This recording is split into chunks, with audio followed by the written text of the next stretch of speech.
MLC కవిత bail petition పై Delhi rows avenue కోర్టులో విచారణ జరగనుంది. లిక్కర్ కేసులో అరెస్ట్ అయి తీహార్ జైల్లో ఉన్న కవిత తన చిన్న కుమారుడి పరీక్షలు రాస్తున్నాడని, ఈ నేపథ్యంలో తనకు మధ్యంతర బెయిల్ ని మంజూరు చేయాలని పిటిషన్ దాఖలు చేశారు. ఈ పిటిషన్ పై ఇవాళ రౌస్ అవెన్యూ కోర్టు విచారణ చేపట్టనుంది. మరోవైపు Delhi CM Kejriwal ED custody కూడా ఇవాళ్టితో ముగియనుంది. కాసేపట్లో కోర్టులో కేజ్రీవాల్ ను ఈడీ అధికారులు హాజరుపరచనున్నారు.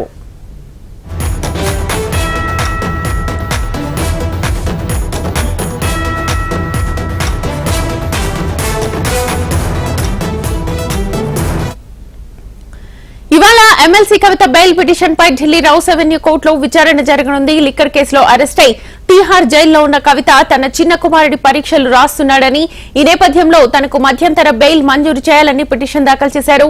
ఈ పిటిషన్ పై ఇవాళ రౌస్ అవెన్యూ కోర్టు విచారణ చేపట్టనుంది. మరోవైపు Delhi CM Kejriwal ED custody కూడా ఇవాళ్టితో ముగియనుంది. కాసేపట్లో కోర్టులో కేజ్రీవాల్ ను ఈడీ అధికారులు హాజరుపరచనున్నారు.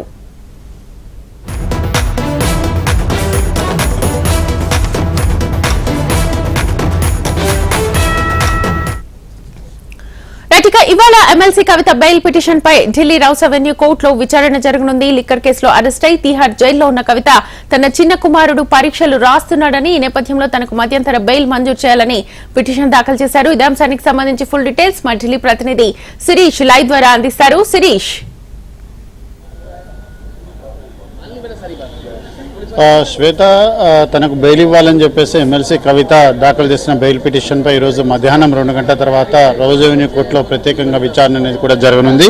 ముఖ్యంగా తన పిల్లలకు పరీక్షలు అనేవి కూడా ఉన్నాయి కాబట్టి దీన్ని దృష్టిలో ఉంచుకొని మధ్యంతర బెయిల్ అనేది కూడా మంజూరు చేయాల్సిందిగా కూడా కవిత రౌస్ అవెన్యూ కోర్టును ఆశ్రయించారు. అయితే గత విచారణ సందర్భంగా దానికి సంబంధించి రౌస్ అవెన్యూ కోర్టు తదుపరి విచారణను ఈ రోజుకు వాయిదా వేసింది. ఈ రోజు మధ్యాహ్నం దీనికి సంబంధించి విచారణ అనేది కూడా జరగనుంది. అయితే మధ్యాహ్నం ఈరోజు ఉదయం 11:30 గంటల తర్వాత అరవింద్ కేజ్రీవాల్ కూడా ఈడీ అధికారులు రౌస్ అవెన్యూ కోర్టులో ప్రవేశపెట్టనున్నారు. ఆయనకు ఈడీ ప్రత్యేక న్యాయస్థానం విధించిన ఈడీ కస్టడీ అనేది కూడా మూసింది కాబట్టి మరోసారి కస్టడీ కోరుతారా లేదంటే జ్యుడిషియల్ కస్టడీకి పంపమని చెప్పేసి అడుగుతారా అనేది కూడా చూడాల్సి ఉంది. మొత్తం మీద కూడా కవితకు సంబంధించిన బెయిల్ పిటిషన్ కనుక చూసినట్లయితే తన చిన్న కుమారుడికి 11th క్లాస్ పరీక్షలు కూడా ఉన్నాయి కాబట్టి ఆ సమయంలో కుమారుడికి తన అవసరం అనేది కూడా ఉంది. అందుకే ఏప్రిల్ 16 వరకు మధ్యంతర బెయిల్ అనేది కూడా ఇవ్వాలని చెప్పేసి కూడా కవిత బెయిల్ పిటిషన్ అనేది కూడా దాఖలు చేశారు. దీనిపైన ఈరోజు విచారణ అనేది కూడా జరగనుంది. అయితే మద్యం పాలసీ కేసులో ఇంకా విచారణ అనేది కూడా జరగాల్సి ఉంది. అదేవిధంగా కవిత పలుకుబడి ఉన్న రాజకీయవేత్త, ఆమెకు బెయిల్ ఇస్తే సాక్షులను ప్రభావితం చేసే అవకాశం ఉందని చెప్పేసి ఈడీ తరపు న్యాయవాదులు గత విచారణ సందర్భంగా వాదించారు. అదే విధమైన వాదనలను ఈసారి వినిపించే అవకాశం కూడా ఉంది.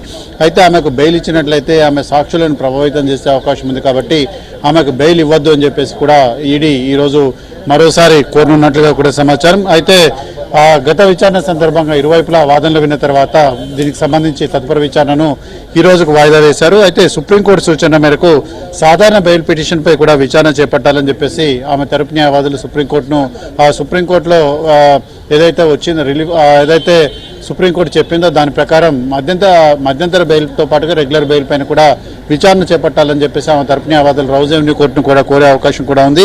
మొత్తం మీద కూడా మార్చి 15వ తారీఖున కవితను ఈడీ అధికారులు ఆమె నివాసంలో హైదరాబాద్లో అరెస్ట్ చేశారు. 16వ తేదీన రౌస్ అవెన్యూ కోర్టులో ప్రవేశపెట్టడం కూడా జరిగింది. ఆ తర్వాత కవితకు దాదాపు మొదట 7 రోజుల పాటు, ఆ తర్వాత 3 రోజుల పాటు కస్టడీ అనేది కూడా ఇవ్వడం జరిగింది. ఆ తర్వాత ఈడీ కస్టడీ అనేది కూడా ముగిసిన తర్వాత కవితను జ్యుడిషియల్ కస్టడీకి పంపారు. ప్రస్తుతం తీహార్ జైల్లోని కవిత ఉన్న నేపథ్యంలో ఈ రోజు మధ్యంతర బెయిల్ పిటిషన్తో పాటుగా రెగ్యులర్ బెయిల్ పిటిషన్పై విచారణ అనేది కూడా జరగనుంది. అయితే ఇంకో పిటిషన్ ఏంటంటే తీహార్ జైలు అధికారుల తీరుపైన కూడా కవిత రౌస్ అవెన్యూ కోర్టును కూడా ఆశ్రయించడం కూడా జరిగింది. ఆమెకు జ్యుడిషియల్ కస్టడీ విధించే సందర్భంలో కోర్టు ఏవైతే ప్రొవిజన్స్ ఇచ్చిందో వాటిని జైలు అధికారులు పాటించడం లేదని చెప్పేసి కవిత తరపు న్యాయవాదులు రౌస్ అవెన్యూ కోర్టులో పిటిషన్ అనేది కూడా దాఖలు చేయడం కూడా జరిగింది. అయితే ఇంటి నుంచి భోజనం కానీ, దుస్తులు, మంగళసూత్రం ధరించడం, సొంతగా పరుపులు ఏర్పాటు చేసుకోవడం, దుప్పట్లు తెచ్చుకోవడం, చెప్పులు ధరించడం, ఇటువంటి అన్ని కూడా వెసులుబాటు అనేది కూడా ఇచ్చారు. కానీ తీహార్ జైలు అధికారులు తమ మాన్యువల్ ప్రకారం వీటిని అనుమతించమని చెప్పేసి కూడా చెప్తున్నారు కాబట్టి వీటిని అనుమతించేలాగా ఆదేశాలు ఇవ్వాలని చెప్పేసి కూడా కవిత పిటిషన్ అనేది కూడా దాఖలు చేస్తున్నారు.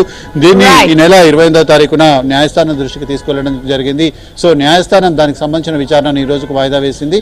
ఈ రోజు వీటన్నిటిపైన కూడా విచారణ అనేది కూడా జరగడంతో పాటుగా డైరెక్షన్స్ అనేవి కూడా ఇచ్చే అవకాశాలు ఉన్నాయి. Shweta. Right Shirish, thank you.